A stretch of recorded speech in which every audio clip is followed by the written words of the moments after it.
harness na yun. Yung isa? Tanggal? Oo, tanggal yan. Akin na yung video. Kabit mo. Baka mapindot ka. Kabit mo, tapos titingnan dahil wala pang ano to ha, hindi pa naka-exhaust yan ha. Kabit ka. Walang indicator yan. Dikit lang to ha. Sige, kabit mo. Ayun, nag-exhaust brake siya, naka-indicate na. So yung circuit yan may problema. Meron kasing switch sa accelerator pedal yan eh. Titingnan natin kung makundim natin doon. Pero alisin na muna yan. Kasi walang power yan. Ayan. Alisin na muna. Yung indicator lang dyan pag nag-on hindi lalabas ng charging kasi kasama doon yan. Masyadong complicated. Tama na muna yan, gabi na. Oo. So ito. Nag-charge naman yan eh. Oo. Hindi na muna namin kinabit to kasi nga nag-exhaust brake ba? Nag-exhaust brake. Tapos tinesting naman namin doon, nag-charge naman doon. So hindi na muna ikakabit to. Huwag na muna Kakancelin tapos muna. patayin mo nga. Naka-park light ka ba? Hindi ho. Patay. Yan part. Patay. Ayan. Tapos Patayin ko kung may indicator.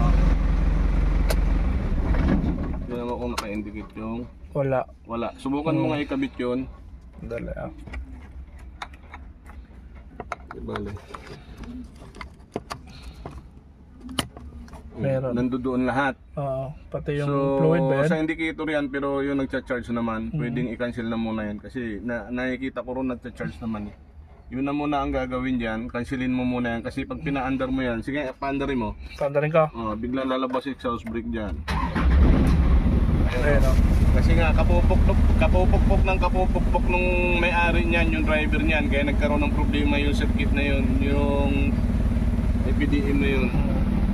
So tanggalin mo muna yun, i-off mo muna yung video mo. So ayan, tinanggal ko na. Yan oh, kabit yan dito. Yan.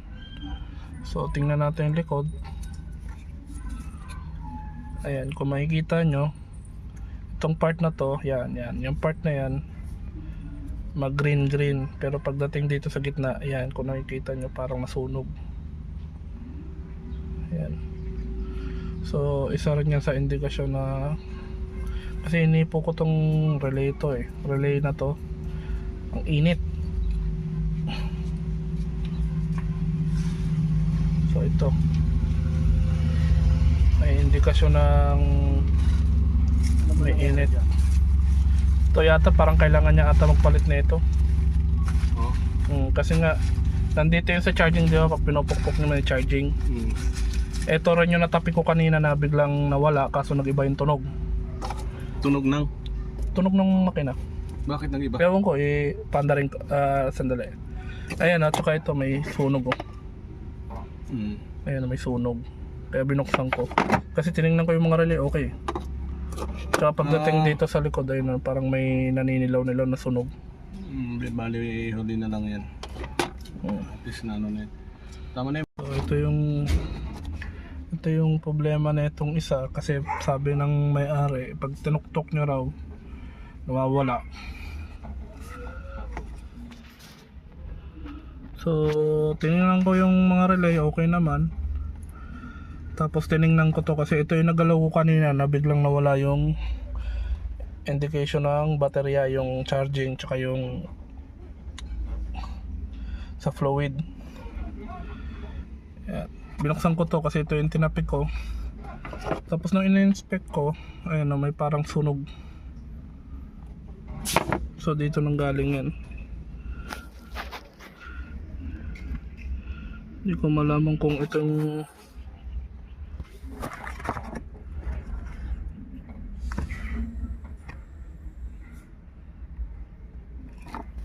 o baka ito.